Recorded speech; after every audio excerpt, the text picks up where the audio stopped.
Recently, okay, actually I'm like 3 months late, the 42nd GM48 Game Jam took place. What is the GM48 Game Jam, you ask? Well, to understand that, you have to understand two things. One, what is Game Maker, and two, what is a Game Jam? And if you already know what those things are, then I guess you can skip this part, but you shouldn't because I worked hard on it. Game Maker is a game development toolkit. It is an extremely beginner-friendly way to jump into game development. It is intended primarily for making 2D games, and some of the more well-known games made using this program include Undertale, Hotline Miami, and Hyper Light Drifter. And all these too. A game jam is an event in which participants must create a game from scratch in a given amount of time, usually a few hours up to a week or so. These events attract indie developers of all different skill levels and experience. Game jams are a great way for devs to improve their skills and have a bit of fun. The time constraint can help by forcing you to focus on what's important, the core aspects to get a game up and running. The GM48 is a quarterly game jam in which developers have 48 hours to submit a game made in Game Maker. Each GM48 has a theme which the games must follow. The theme for this jam, number 42, is non-violence. And there are a few other general rules such as the game and all the artistic content must be created in 48 hours, with the exception of some assets. After the deadline, the games are then voted on in several different categories and given a final overall ranking. Though I've never entered a game jam myself, I still like to play jam games. I like messing around with Game Maker, so naturally I like seeing the kinds of things other people are doing with the program. So I thought it would be fun to take a look at all of the games submitted in GM48 Nonviolence and share the experience in the form of a kind of review. Now, before we begin, keep in mind that the majority of these games are created by amateur or hobbyist indie devs. Sometimes a team, but most often just a solo developer, and the skill and experience levels can vary greatly. This might be someone's first jam, or it might be their 20th. I'm not going to hold these games to the same standards as I would AAA titles, and I'll try to keep my criticism as constructive as possible and relative to what I think the developer's skill level is, on the off chance that some of these devs actually end up seeing this video, or that anyone else interested in game development might learn from their example, hearing feedback from an average user. I will be showing these games in the order they placed, so we'll cover the last place entry first and work our way up to the top. Sometimes these jams can have 50 or more entries, but this time, thankfully, there was only 15. So, let's get started. GM 48, number 42, Non-Violence. Coming in last place at number 15 is Happiness Escape by Poontangular. This is a maze game where we control a creature that can face left and right, but not up and down. We start locked in a room with doors that open to the next section of the maze after a countdown timer reaches 0. There are enemies about that lead to a game over if you touch them. Game over. There are also pickups in the form of handwritten text on the ground called hug blocks. These seem to protect you from one hit from the enemy. There's also a sprint meter that's actually pretty generous, but it drains while holding the sprint key even if you're not moving. And if you move diagonally while sprinting, you move at the speed of light. This is actually a pretty common beginner mistake. I've even seen this error on bigger titles like The Legacy of Goku on the GBA. It's caused by inaccurately calculating, kind of adding the horizontal and the vertical speed whenever the player goes in a diagonal. There's an NPC here who has what I think is supposed to be a heart, but he could just as easily have a big pear. Honestly, I think a bit of player feedback would improve this game a ton.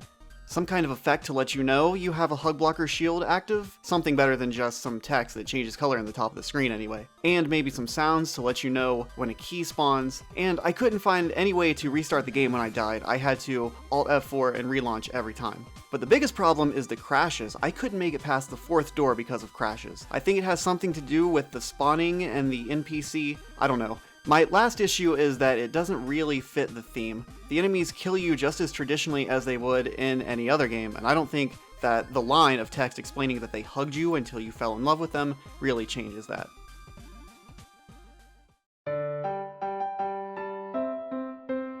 Next is Easter Bunny Breeder by Jaspo. This game starts with a bit of instructions, then spawns in a bunch of Easter eggs strewn about a grassy field with 150 seconds on the clock.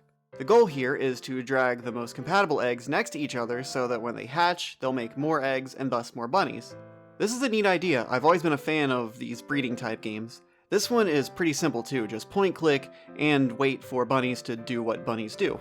Unfortunately, the game doesn't go into detail of the breeding mechanics, and even though a bit more is revealed on the game's entry page, the problem is the egg designs and extremely similar bunny sprites make it hard to keep track of what eggs spawn which bunnies and which bunnies are male or female. Perhaps if an orange egg with green stripes hatched an orange bunny with green stripes, or something, but as is, it basically feels random and gameplay boiled down to just placing all the eggs next to each other in a cluster and hoping that something happened. It is a lovely chill little game though. There's even a bit of relaxing music.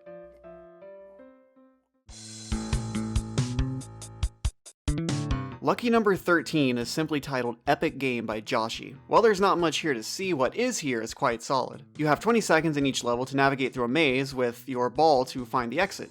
The maze is obscured at first and reveals itself in an area around the ball as you progress, using a really neat splatter paint effect.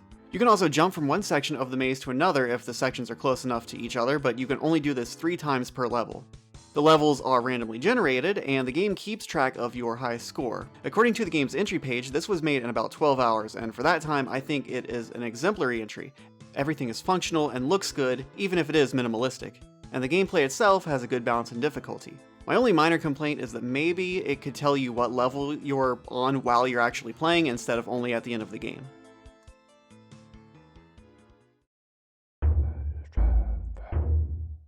Number 12 is The Other Cheek by Fachua Chua. It starts out with your character apparently starting a protest with no one else really interested in joining. The screen zooms out to reveal what I think is supposed to be a riot police line. Well, once you start ramming yourself into them, the people are rallied to join your cause. The screen continues to zoom out, and now there are police shooting at you and your allies. How is this non-violence? Although I guess I'm not attacking, only the police are. There are also clouds of some kind of deadly gas, I think. The more your protesters are hurt or killed, the more people join your cause. The game basically plays itself at this point, but it's neat how everyone kind of follows your main character. You'll pass your rally sign off to a new main character who then spawns in if you die. The camera continues to zoom out as things become increasingly chaotic, and then a bomb is dropped that kills everyone. So did I lose? What's going on? Oh, okay then. Well, perhaps this game is supposed to be a political statement of some sort. I'm still not really sure what's going on here, but I love this game.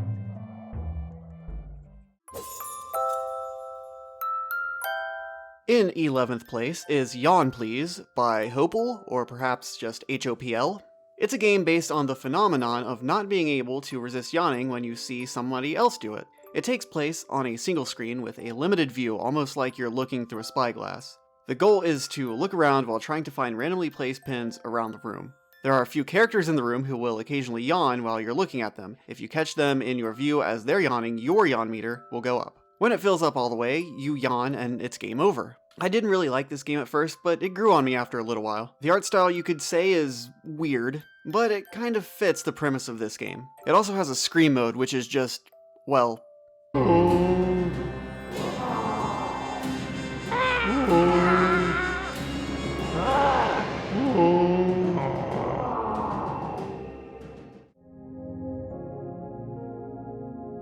Placing 10th is The Spaceman Who Thinks of the Sea by Chris. You're presented with a space scene, what looks to be a crash-landed spaceship on Mars, and an astronaut buried up to his head. You can click on a few things around the screen for a bit of text, the stars and the ship, but most of the interaction takes place with the astronaut. That's really all there is to this game. Click and read some text. The dialogue is actually pretty well done. It's a bit sad as well. The graphics are simple yet effective, and despite the loud beeps and boops when clicking on things, the music helps breathe an atmospheric tone. Chris tells us that this one is based on a short story, The Man Who Lost the Sea. My biggest complaint about this game? Too short.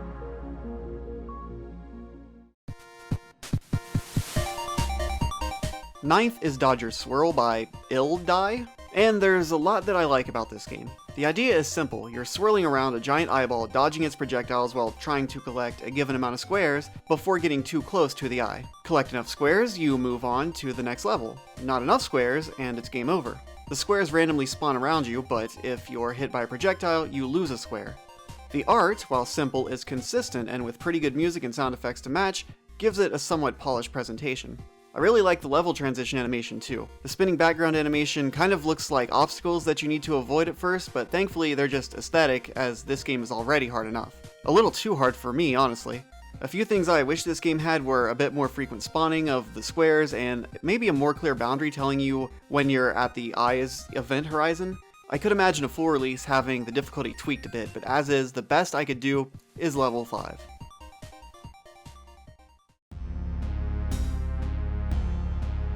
Eighth is a game called We the People by Stratamagician. This is a kind of idle resource management game.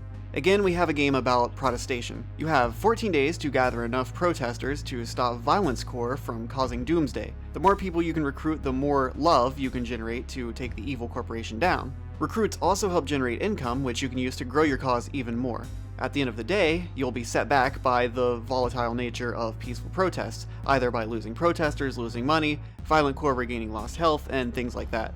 There are 3 resources that generate passively: number of protesters, love, and income. To increase the passive generation rate, you have 2 upgrades to spend money on for each one, a 5% multiplier per protester, or a flat increase. At first, I thought this game was way too hard, impossible even, but I wanted to beat it, and on my 3rd try, everything clicked.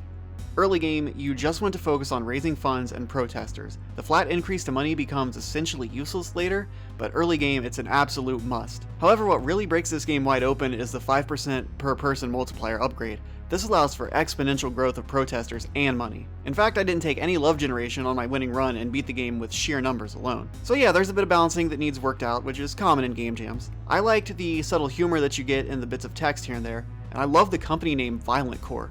This was an unexpectedly nice experience.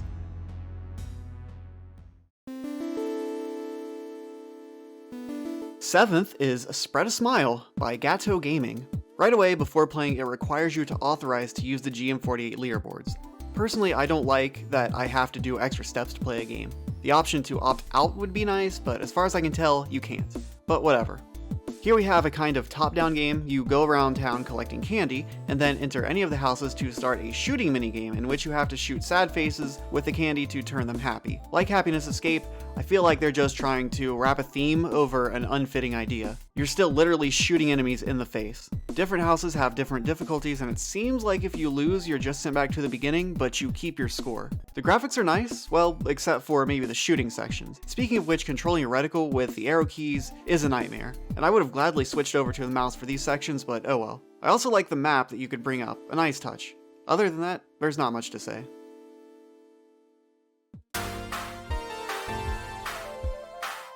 Number 6 is Mailcall by Zach Hopkins Demarcant? Probably not.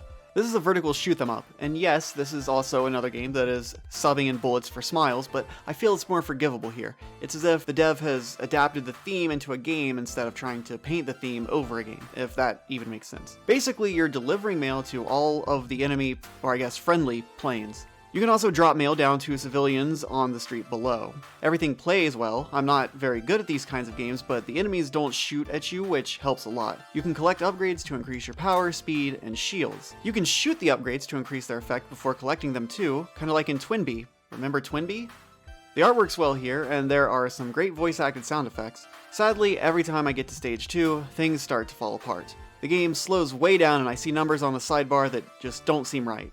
According to the dev, everything after level 1 is procedurally generated, so I'm guessing something is going wrong here.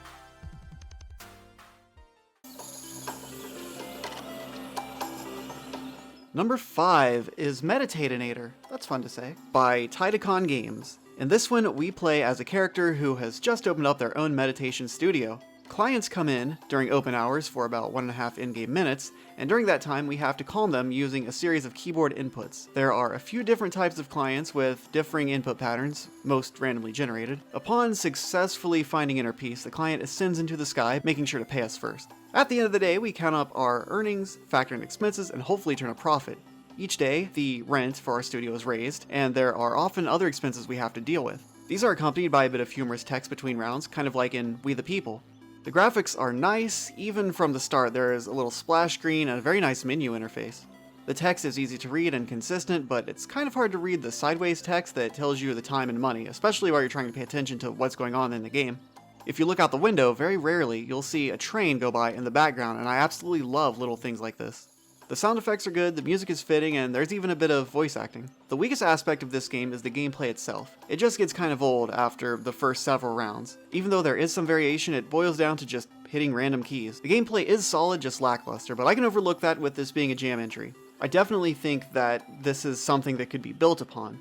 I think the most obvious improvement would be a combo system, seeing as how you're being constantly bumped into and knocked around the room. This could give incentive to try to avoid it more. Or perhaps expand the decorations you can shop for between rounds. For a game about meditation, it can actually get kind of stressful. This is an excellent example of a jam game. Nail the core gameplay, then polish it up. That's exactly what Tidacon Games has done here, and in my opinion, this game best follows the theme out of everything we've seen so far.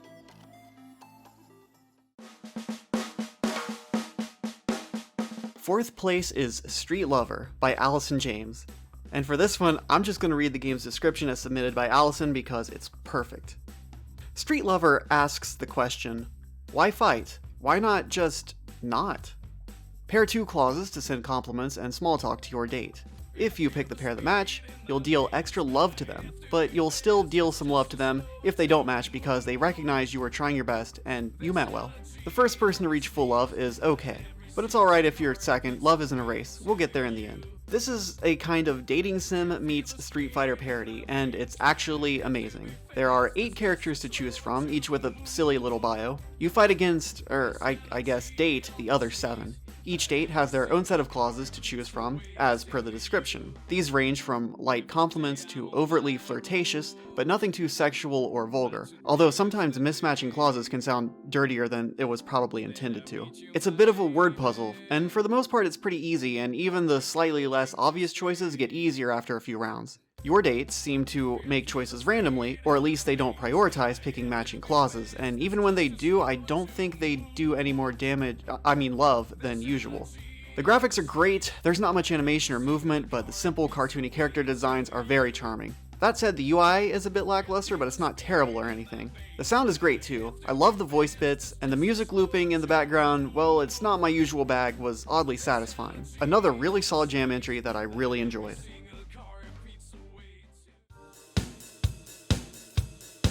Moving on to the top 3, in third place we have Trinity Typing by Fly a Frog. As the story goes, a bishop is wrongfully sent to hell due to an admin error, and we must now help him redeem his soul and escape. We do this by scaring off demons and the like by typing at them. Each time, a new enemy appears with a timer underneath it, and some text underneath the timer. You have to type in the prompted text before the timer runs out. If you're successful, a new enemy appears along with a new set of text and a reset timer. If you fail, you'll lose a heart, of which you have 3, and when you lose 3 hearts, it's game over. As you progress, there are various things that will pop up on screen and try to obscure the text. The text itself will also sometimes slowly fade in and out, or have some kind of particle effect surrounding it. These can slow you down a bit, but they aren't too distracting. Most of the text is repeated, though there were a few lines I only saw once or twice. I'm guessing this is because they're randomly picked. Longer texts seem to give you just a little bit more time, but the longer the game goes on, the faster the timer runs down. This game has simple pixel graphics and is of course monochrome in black and white. The music and sound is nice. Overall the game has an Undertale kind of vibe to it. You don't actually have to use capital letters, which is fine, but the contractions don't use apostrophes, and yes, I'm the kind of person who is bothered by that kind of thing. I would rather them had just used full non-contracted terms, a la Commander Data, or perhaps just omit them completely, but also leave every letter lowercase to make it seem more like informal, cute netspeak, which would kind of fit this game's aesthetic, I think.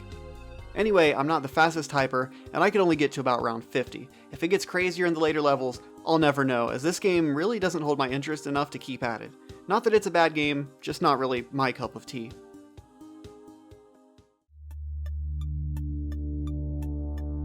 The runner-up in overall votes, at number 2, is Lost Child by Single Shot. This is a puzzle platformer in which you guide a lost child out of the woods. You click where you want the child to go using your cursor-turned fairy, and the child will move to that location. You don't actually control the child directly. There are moving platforms, and you can control some stage elements by right-clicking what the game calls magic circles. For example, to move obstructing vines out of the way. The graphics are decent. I'm a sucker for pixel graphics, but these are maybe a bit too simple. The music is ambient and works well here, and the sound effects are good too, even though I think the fairy shings a bit too often. The gameplay, for some reason, reminds me of that terrible Moshi Monsters theme park minigame I talked about in another video.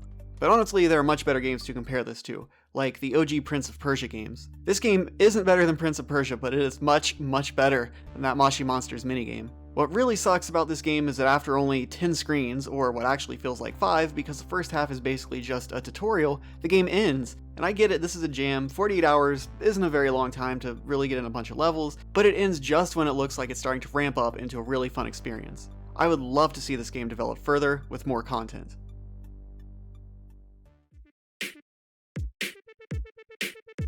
And here it is, number 1, Paint Fast by Ryuku.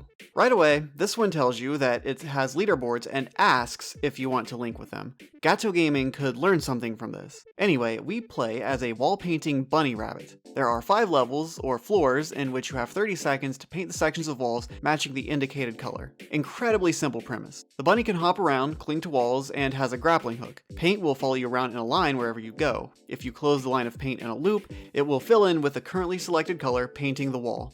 At the end of the level, you are graded on accuracy, and at the end of 5 stages, you are graded on overall accuracy.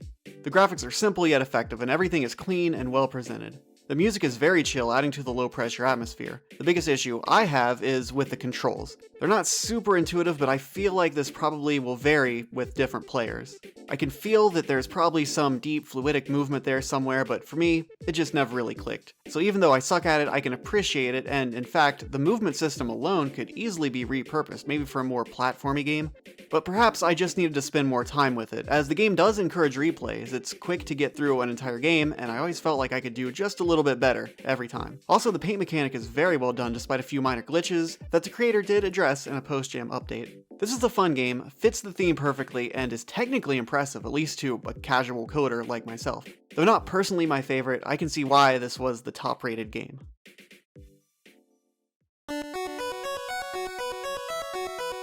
And that was all 15 games in the GM48 non-violence event. Certainly an interesting mix of games. My ranking would probably be a little different than the official scores. Personally, Street Lover, I think, was my favorite. I think Epic Games should have rated a little bit higher, and I also really liked the Spaceman Who Thinks of the Sea, but I can see why it ranked as low as I did. And you know, I might have been a little too focused on how closely some of these games adhere to the theme. And at the end of the day, the point is to exercise your game-making skills and to have fun doing it. That's really all that matters. I really hope the developers enjoyed making these games as much as I enjoyed playing them. That's it for this episode. Thanks for watching, and I'll see you next time on Boss Raid.